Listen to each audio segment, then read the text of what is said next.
todas las familias felices se parecen. Las desdichadas lo son cada una a su modo. Todo estaba patas arriba en casa de los Oblonsky. Enterada de que su marido tiene una relación con la antigua institutriz francesa de sus hijos, le había anunciado que no podía seguir viviendo con él bajo el mismo techo. Esa situación, que se prolongaba ya por 3 días, era dolorosa no solo para el matrimonio, sino también para los demás miembros de la familia y la servidumbre. Tanto unos como otros se daban cuenta de que no tenía sentido que siguieran viviendo juntos, que los huéspedes ocasionales de cualquier pensión tenían más cosas en común que cuantos habitaban esa casa. La mujer no salía de sus habitaciones y el marido hacía ya 3 días que no ponía el pie por allí. Los niños corrían de un lado para otro, desconcertados. La institutriz inglesa había discutido con el ama de llaves y había escrito una nota a una amiga en la que le solicitaba que le buscara una nueva colocación. El cocinero se había largado el día anterior a la hora de la comida. La pinche y el cochero habían pedido que les abonaran lo que les debían. 3 días después de la discusión, el príncipe Stepan Arkadievich Oblonsky, estiva para los amigos, se despertó a las 8, como de costumbre, pero no en el dormitorio conyugal, sino en su despacho, sobre un sofá de cuero. Como si deseara dormir aún un buen rato, volvió su cuerpo grueso y bien cuidado sobre los muelles del sofá y, abrazando con fuerza el cojín por el otro lado, lo apretó contra su mejilla. Pero de pronto se incorporó con gesto brusco, se sentó y abrió los ojos. ¡Ay, ay, ay!, gemía al rememorar lo que había pasado, y se le representaron de nuevo en la imaginación todos los detalles de la discusión con su mujer y lo desesperado de su situación. Pero lo que más le atormentaba era el sentimiento de culpa. No, ni me perdonará ni puede perdonarme, y lo más terrible es que tengo la culpa de todo y sin embargo no soy culpable. En eso consiste mi tragedia, pensaba. ¡Ay, ay, ay!, repetía desesperado, recordando las impresiones más penosas de aquella escena. Lo más desagradable habían sido los primeros instantes, cuando al volver del teatro, alegre y en buena disposición de ánimo, llevando una enorme pera para su mujer, no la había encontrado en el salón ni tampoco en el despacho, lo que le sorprendió mucho, sino en el dormitorio, con esa malhadada nota en la mano que se lo había revelado todo. Dolly, esa mujer diligente, siempre atareada y algo limitada, según le parecía a él, estaba sentada inmóvil con la nota en la mano y le miraba con una expresión de horror, desesperanza e indignación. De nuevo, una novela que no comienza hablando de su protagonista, como ocurría con Madame Bovary. De hecho, la protagonista tardará un poquito en aparecer, pero claro, luego se merienda la historia. De hecho, Tolstoy empezó a escribirla como 2 familias y acabó llamándola, como su heroína, Pablo Vilaboy, Ana Karenina. Ana Karenina. Otra de las cumbres del realismo de la literatura rusa y que, como tú bien dices, es muy curioso porque la historia de Ana Karenina y su amor, realmente, si dividiéramos la novela, ocuparía a lo mejor la mitad. Como mucho. Porque otro de los intereses de Tolstoy era reflejar la contraposición entre las maldades, por así decirlo, de la aristocracia rusa y la vida en el campo, la vuelta a la fe. Y bueno, por eso es muy significativo que en todas las adaptaciones al cine que se han hecho de la novela, el centro, el nudo y el desenlace es la historia de Ana Karenina. Las otras historias, bueno, son como satélites, por así decirlo. Que además el final que los espectadores de tantos años o de tantas versiones posibles conocen ocurre bastante antes del final de la novela. De hecho, luego hay una, digamos, continuación. Aún queda mucho por desarrollar para Tolstoy cuando ya Ana Karenina, lo dejamos así para quien no lo conozca, sale de escena, digamos simplemente. Sí, pero en el imaginario colectivo ha quedado pues Ana Karenina, el tren y más cosas. Es curioso que Tolstoy, la inspiración que le sirvió a Tolstoy para empezar a dibujar su heroína fue la hija mayor de Pushkin. De hecho, él, después de una velada en casa de Pushkin, tuvo un sueño con un codo aristocrático y a raíz de ahí trenzaría ya el retrato o empezaría a trenzar el retrato de su heroína. Es una novela que publicó en el 1877 y que él mismo consideraba su verdadera primera novela. esta novela que, por fortuna, hace ya unos años, la editorial Alba, en magnífica traducción de Víctor Gallego Ballestero, que fue el original ruso, no tradujo de otras traducciones, como ha ocurrido a veces, nos pudo acercar, nos acercó de hecho, a Ana Karenina completa, de verdad, el corazón de Tolstói, que además también, filosófica y socialmente, está aquí muy bien reflejado. De hecho, hay páginas y páginas en las que lo que le preocupa a Tolstói más es hablar de lo que él piensa, de lo que él cree, de lo que debería mejorar la sociedad y no de sus héroes o de sus víctimas, porque algunos personajes son víctimas en manos de su autor. Sí, sin duda es una de las obras magnas de Tolstói. Pues hemos querido comenzar el Arpa de Becker con Ana Karenina por aquello de todas las familias felices se parecen, las desdichadas cada una lo son a su modo, porque de felicidad, de muchas felicidades posibles y de infelicidades, por supuesto, habla esta estupendísima novela Los viajeros de la Vía Láctea, que ha publicado Planeta, y tenemos el placer de contar aquí con su autor, Fernando Benzo. Bienvenido a El Arpa de Becker. Muchas gracias, encantado de estar aquí. Tu novela puede definirse con muchos adjetivos y con muchas posibilidades, pero estábamos comentando en maquillaje que tal vez lo de la felicidad, de que, cómo abordas las diferentes felicidades posibles o imposibles, puede ser lo que vertebra tu narración, de algún modo. Es que, al final, si tú escribes una novela, como es el caso, que me da un poco de apuro hablar de ella después de Ana Karenina, me has puesto una cosa tan grande que me siento un poco pequeño, me tengo que venir un poquito arriba. Pero... Es la Vía Láctea. Exacto. No, es más que Ana Karenina, es toda la Vía Láctea. Pero al final, si tú escribes una novela en la que intentas contar toda la vida, un tramo muy largo en la vida de muchos personajes, como es en el caso de esta novela, que intentas contar la vida de un grupo de personajes a lo largo de 3 décadas, a lo largo de 30 años, al final ese viaje y ese recorrido siempre tiene un destino. El destino de todas las vidas es buscar la felicidad, indudablemente. Otra cosa es qué entiende cada uno por la felicidad. Uno la busca en el amor, otros en el poder, otro en la riqueza, otro en la bondad y otro en la maldad. Pero no hay ninguna vida que nos oriente a la felicidad, sea cual sea el concepto de felicidad que tengamos cada uno. Y por tanto, para mí la felicidad era algo así como el referente en ese viaje al que hace referencia el título, en ese viaje de todos los personajes. Todos están mirando a un modelo de felicidad y todos van tomando caminos que nunca son en línea recta, siempre son con curvas y con obstáculos para intentar llegar a ella, claro. Ya sabes que la nostalgia está muy denostada, está, digamos, incluso perseguida y para algunos prohibida. Pero tú la manejas muy bien porque hablas de la nostalgia como un sentimiento inevitable, pero claro que tampoco podemos sublimar ni quedarnos prisioneros en él.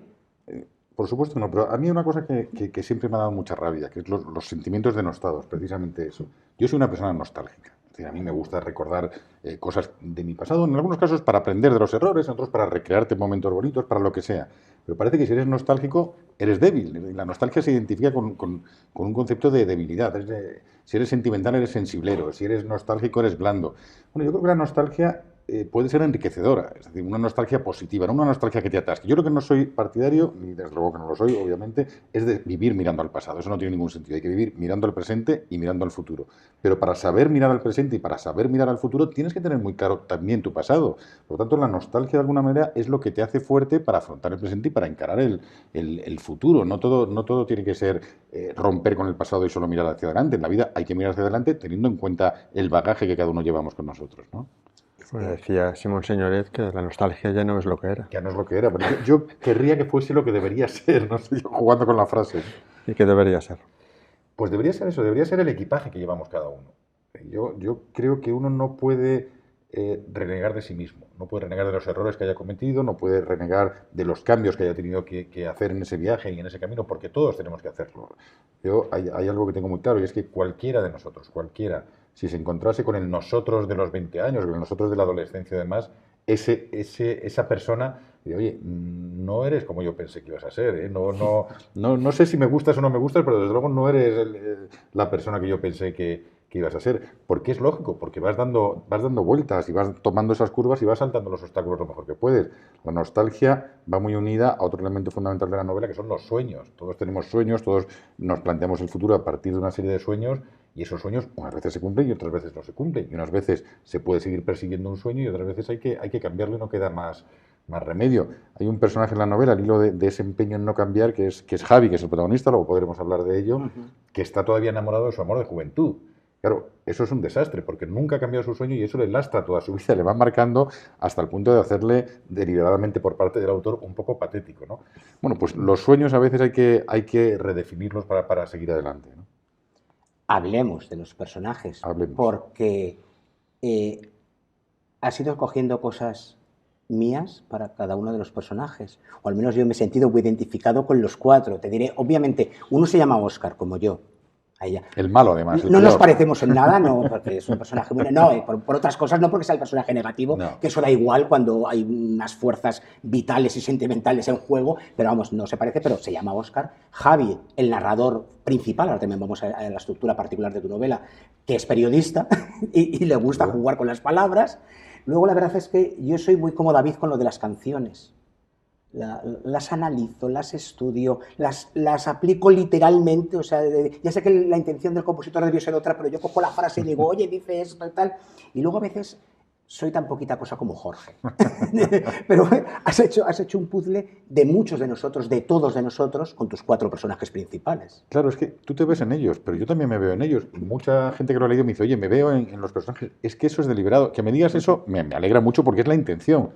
Es decir, yo lo que he querido es que cuando tú te acerques a esta novela, cualquiera que se acerque a esta novela, se ponga a leerla, piense en lo que está leyendo y disfrute de lo que está leyendo, de la historia que se le cuenta, pero piense en su propia vida. Yo creo que lo que le pasa a estos personajes, o algunas de las cosas que les pasan a estos personajes, le ha pasado a todo el mundo. Todo el mundo ha tenido un amor desastroso, todo el mundo ha tenido un problema en sus relaciones familiares, o todo el mundo ha podido tener una amistad que no evoluciona como se esperaba o que ha sido traicionada, o todo el mundo ha podido tener ambiciones profesionales que no se han cumplido y que ha tenido que superarlo. La frase hecha de esta es una novela como la vida misma, ¿no? Es la historia de unos personajes que no son especiales, son personas normales con su devenir y con sus circunstancias, y que de alguna manera yo lo que quiero es que esas personas que están en el libro hagan pensar a las personas que les lean sobre su propia vida. Esa es la intención. Con lo cual, que todos nos encontremos, que tú te encuentres en las páginas y que yo, con una vida diferente a la tuya y características diferentes y demás, también me encuentre, es precisamente algo deliberado y algo buscado con la novela. Una de las pocas ventajas de ir haciéndote mayor es que cada vez son más sencillos los momentos de felicidad. Cada vez necesitas menos para alcanzarla. De joven, la felicidad es algo complejo que exige demasiado. ¿Estás de acuerdo? Yo creo que sí. Yo creo que eso no es solo una reflexión del narrador, sino que es una realidad. Yo creo que a medida que vamos cumpliendo años, vamos viajando más ligeros de equipaje en todos los sentidos y también en las necesidades y en las ambiciones. Y cuando eres joven estás lleno de ganas y de intensidad y todo es tremendo y todo es enormemente dramático, ¿no? Y las cosas negativas, los amores rotos o los amigos que no se portan como deben estar, se convierten en un problema que parece que nunca se va a terminar. Bueno, gracias a Dios, cuando uno va cumpliendo años aprende a relativizar, con lo cual las cargas y las piedras que se te echan en la mochila las vas quitando más deprisa, vas yendo más ligerito y por lo tanto es más fácil llegar a momentos de felicidad, sin que se alcance nunca la felicidad. Nunca. Tú no llegas a un punto, nunca nadie llega en la vida a un punto y dices, ya soy feliz, ahora ya se acabó, ya no tengo que hacer nada, no tengo que hacer nada más porque ya voy a ser feliz para siempre. No. La felicidad o la vida consiste en momentos puntuales de felicidad y entre medias los vamos persiguiendo, pero son momentos puntuales siempre, nunca es un estado permanente. No, también es cierto que en la juventud la felicidad siempre está por venir. Claro, la tú vas a ser muy feliz mañana, no hoy. Y cuando vas madurando... Nunca lo alcanzas, efectivamente. Siempre quieres más porque estás lleno de energía, estás lleno de ganas y todavía no tienes una visión de lo que es el mundo. No sabes interpretar las cosas, con lo cual, efectivamente, siempre quieres más y por tanto nunca la tocas. Es como la zanahoria, ¿no? Vas persiguiéndola, pero nunca llegas a ella. Decíamos, Fernando, la estructura. Fantástica. Tú eres un mago de las estructuras, porque, dicho así, con terminología, entre comillas, intelectual, deconstruyes las novelas, nunca son cronológicas, pero manejas muy bien las piezas y nunca se pierde el lector. Pero, ¿cómo nace la estructura? Porque, digamos, hay un narrador principal casi absoluto, que es Javi, pero luego aparecen las confesiones de Blanca y a veces hay capítulos en tercera persona. ¿Cómo fuiste armando la novela? Pues es verdad que a mí me gusta mucho arriesgarme en eso, ¿no? De coger las piezas e intentar construir, que al final, cuando hayas terminado de leer el libro, haya una historia, pero que por el camino de la historia no sepas muy bien en qué momento se encuentra. Entonces, por no soltar demasiado rollo de técnica literaria, hay 2 elementos fundamentales. El primero, yo recorro la vida de los personajes poniendo el acento sobre todo en 3 momentos. Cuando tienen 20 años, cuando tienen 39 y cuando tienen 50 y tantos. Pero no quería escribir una novela lineal, es decir, escribo los 3 momentos en paralelo. Es decir, tan pronto estoy hablando cuando tienen 20, cuando tienen 30, cuando tienen esos 50, e intento que eso tenga un sentido. Es decir, porque al mismo tiempo que estás avanzando en paralelo no puedes hacer spoiler cuando saltas al futuro. Claro. Con lo cual, bueno, pues ahí coges esas 3 piezas y como un trilero vas jugando con las 3 para llevar al lector por una historia. Y luego hay una segunda cuestión, que es jugar fundamentalmente con dos narradores. Es decir, yo cuando empiezo a planear la novela, la idea es que la narre Javi, que es bueno, pues uno de este grupo de amigos cuyas vidas cuento. Y de vez en cuando mi idea era meter un pildorazo de un personaje femenino que es Blanca, que es la amiga de todos ellos, la exnovia de Oscar. Es un personaje espléndido, por cierto. De uno de los personajes. Eso es lo que te iba a decir, es que me pasa una cosa como escritor que a mí me gusta muchísimo, que es un personaje que va a ser secundario, empieza a cobrar vida, empieza a crecer y hasta yo me quedo fascinado con el personaje. Primero, porque yo nunca había utilizado una voz narrativa femenina, lo cual era un reto literario que tenía pendiente y que en algún momento quería hacer. Creo que es francamente difícil. El lenguaje, y lo siento, y es así, no quiero sonar ni machista ni nada que se le parezca, pero el lenguaje y la forma de afrontar las situaciones desde una perspectiva femenina y una masculina son diferentes. Obviamente. Literariamente son diferentes también, con lo cual yo mismo me tenía que convertir en el personaje, hacer una serie de cambios mentales. Pero es que luego, además, a mí el personaje me acaba resultando muy atractivo. Entonces empieza a crecer, y es esa sensación que te digo que es muy agradable cuando escribes una novela, que es que ya no mandas en el personaje. Es decir, ha crecido tanto que ya tú vas escribiendo y dices, a ver por dónde va esta. Y al final se convierte en un narrador tan importante como Javi, lo cual yo creo que enriquece la novela, que te da dos perspectivas sobre la misma historia, y a mí personalmente me ha supuesto una satisfacción enorme el decir, oye, y me servirá en el futuro el puedo atreverme a ser un narrador o una narradora femenina en determinados momentos.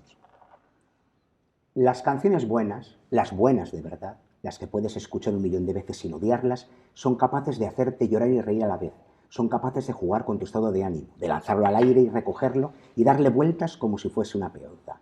Son las canciones que te impregnan la piel, las que marcan el ritmo de tus latidos, las que no te hacen pensar, solo sentir. Esas canciones, Pablo Vilaboy, esas músicas que son nuestra vida y que recorren nuestra vida, ¿verdad? Sí, son la banda sonora de muchos de los momentos de nuestra vida y que asocias inmediatamente a un momento, que te trasladan, que acabas de viajar gracias a una canción. ¿Cuál era la idea? Yo te digo que quería el imposible en esta novela, que era poner banda sonora a un libro. Claro, evidentemente, en fin, es un poco ingenuo, no lo puedes hacer como hemos hecho una playlist en Spotify y en fin. La única forma de hacerlo era recurriendo a una música enormemente reconocible, es decir, a esas canciones que todos conocemos y que forman parte de eso, de toda nuestra vida, de nuestra trayectoria, de tal manera que tú estés leyendo y cuando se menciona una determinada música, prácticamente de manera automática suena en tu cabeza, la tiene todo el mundo por muy o menos melómano que seas. Y era una forma de caracterizar a los personajes, porque es que todos tenemos una banda sonora que nos acompaña. Todos podemos decir una serie de canciones que automáticamente, y a lo largo de los años, y vas cumpliendo años y da igual, que automáticamente te trasladan a un escenario de tu vida, a una persona, a un momento, a lo que sea. Lo tenemos absolutamente todos y yo quería que estos personajes lo tuvieran. Incluso ese párrafo que has leído, a mí me hace mucha gracia. Yo lo introduzco en la novela cuando la canción que está sonando de fondo es Like a Rolling Stone. La canción de Dylan, que el que la canta de verdad bien es Mick Jagger. Efectivamente. Entonces yo hago referencia a esta canción. Porque él es el Rolling Stone. Exacto. Es una canción que a mí me ha entusiasmado siempre, que me entusiasman, aparte de la de Mick Jagger, todas las versiones que oigo. Que la oiga como la oiga, no sé por qué, me produce un sentimiento muy especial. Y si tú me dices ahora de qué trata la canción, ni siquiera sé decírtelo. Es tan buena que nunca me he molestado en ver la letra despacito y tener muy claro de qué va la historia y no te lo podría decir ahora mismo. Pero son esas canciones que forman parte de tu vida. Y a mí con esta canción en concreto la puse aquí como referencia a una determinada escena de la novela porque a mí me ocurre. Es decir, es una canción que automáticamente me genera sentimientos. Bueno, pues eso es más o menos lo que intento con las muchas referencias musicales que hay a lo largo de la novela. Introducir la banda sonora imaginaria para caracterizar las situaciones y los personajes de la novela. Sabes que yo también me he preguntado más de una vez, desde que se estrenó la canción, ¿qué pasaba con la muerte de René? Perlas ensangrentadas. Exacto. A las que guiñaron. Claro, es que no sabemos ni quién es René. Los grandes misterios de la historia musical del pop español. Efectivamente, ¿no? Hay perlas ensangrentadas, René ha hecho unas cosas muy raras, está pasando algo, pero no tenemos muy claro qué es lo que ha pasado, ¿no? Bueno, pues es una forma. Yo decías tú antes que te ves en todos los personajes. Yo no tengo mucho que ver con David, pero soy un absoluto friki de la música. Yo era de los que cuando me compraba un disco me aprendía, por supuesto me aprendía las letras, pero es que me aprendía los títulos de crédito, la mención al que tocaba en no sé qué canción, no sé qué instrumento, los agradecimientos que ponía el músico, ese ritual, esa liturgia que tenía antiguamente el comprar el vinilo que venía con un montón de información y que te lo zampabas y veías las fotos y absolutamente todo. Y luego era muy friki en discutir símbolos, mensajes, intenciones ocultas y todo lo que se te ocurra. Y es verdad que Perlas ensangrentadas, que es una canción maravillosa, no sabes de qué te está hablando. Yo, al mencionar la novela, me puse a ver el antiguo vídeo y demás y vi que recreaban, pues eso, pues como una película negra, ¿no? Una película Claro. de detectives. Bueno, y por ahí tiré, pero es verdad que no sabemos quién es René ni si se merecía que le matase, no se lo merecía, la verdad. Y además dice, me contestó con evasivas, no sé, no sé, no sé, no sé, y ya está, no sabemos No, más. no, está muy bien, es muy gracioso, es una canción muy graciosa. Otra de esas frases que he apuntado y que me voy a guardar para siempre, Fernando, es: la amistad siempre es menos drástica que el amor. Equivocadamente. Es decir, yo creo que hay dos ejes, o dos o tres ejes fundamentales en la novela. Uno es esa búsqueda de la felicidad que antes mencionabas. Un segundo es cómo el paso del tiempo nos va cambiando. Y un tercero es la amistad. Esta es una novela más, siempre escribimos sobre el amor, pero es una novela más sobre la amistad que sobre el amor. ¿Por qué? Pues porque con los años yo también he llegado a la conclusión de que la amistad es tan importante como el amor. Nos marca tanto, nos condiciona tanto, nos hace sufrir, no sé si tanto, pero también... Pero parece que la despreciamos un poco, que nos la tomamos menos a pecho. Es decir, una ruptura amorosa te deja devastado y con un amigo te enfadas, te distancias, no sé qué, y parece que es todo como más suave, que es como menos drástico. Y es equivocado. Al final del camino, cuando el viaje va avanzando y cuando las etapas se van cubriendo, al final puedes recordar a los antiguos amores, o puedes disfrutar del amor que tengas en ese momento, puedes seguir aspirando al amor, pero también añoras, también te ha marcado y también sigues aspirando a la amistad. Yo, al menos personalmente, con el paso del tiempo he descubierto la importancia de algo que, según vamos creciendo, despreciamos un poco, nos parece eso, menos drástico como es la amistad. Son, Pablo, esos sentimientos que están siempre ahí y que es verdad que a veces, hasta que no los vemos reflejados en novelas como Los viajeros de Vía Láctea, no caemos en ello o los damos por hechos. No, pero lo bueno de la literatura que te haga pensar, ¿no? Y plantearte cosas. Esa es la idea. Que te haga pensar sobre tu propia vida, no solo disfrutar viendo qué hacen otros o qué les pasa, o disfrutar o sufrir viendo qué les pasa a otros. Yo creo que te tiene que impactar a ti y de alguna manera siempre tienes que buscar un vínculo entre lo que cuentas en una novela y la vida del propio lector. Y además hay una cosa estupenda que quiero señalar, que es que le das un bofetón sin manos a un director al que yo ya en su momento denostaba bastante y no me gustaba, y es lo que tú dices aquí, enseguida pasó de moda porque no había nada, que es Alan Rudolph. Ah, bueno, pero es que estábamos locos por Alan Rudolph. Es que hubo una época que todo era el IGM. Claro, además, es que Choose Me. fue tremendo, fue tremendo. Y esa película era divertida, ¿eh? No tenía nada detrás, era una cosita con un lazo que no había, Sí. que no había nada. O sea, que algunos te la vendían así como si fuera la panacea. Sí, yo pego dos tortas cinematográficas, que era la que me ibas a decir. No sé si, a lo mejor hay alguna más que ahora mismo se me olvida, pero sí, me río un poco de lo de Alan Rudolph, porque cuando yo vivía, bueno, eso, en los 80, en los veintitantos, Alan Rudolph era Dios. Y ahora mismo nadie sabe quién es Alan Rudolph, absolutamente nadie. Y ahora mismo, según te lo estoy diciendo, estoy intentando recordar los títulos que hizo después de Choose Me y no me acuerdo, aunque fui a ver todos. O sea, que decir, nada.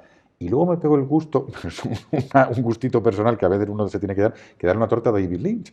Porque todo el mundo decidió en un momento dado, también en aquella época, que Terciopelo Azul era la octava maravilla de la cinematografía mundial. Y yo la fui a ver y la vi 2 veces y no conseguí entender por qué a la gente le fascinaba, aparte de Isabella Rossellini, que era fantástica. Entonces, bueno, pues uno de vez en cuando se tiene que dar algún gusto en las novelas y también ajustar cuentas, ¿no? que tiene pendientes. Así que si ya que se habla de cine, pues aprovecho para meter alguna bofetada que tampoco tiene mayor trascendencia, pero que a mí me da gusto. Y hablando de cine, Pablo, la pregunta que siempre nos hacemos un poco de cara al final del programa: ¿podría haber adaptación cinematográfico-televisiva? ¿Se lo preguntas a Pablo o me lo preguntas a mí? Es una pregunta que se plantea así en el aire siempre que hay novelas. Bueno, yo voy descubriendo poco a poco y voy aprendiendo libro a libro cómo es el mundo editorial y cómo es el mundo audiovisual.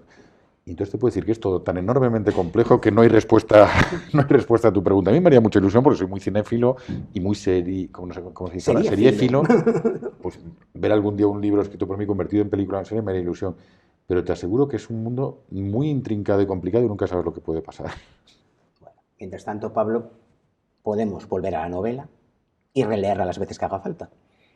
Y hacer nuestra propia película o serie en la cabeza, ¿no? En la cabeza.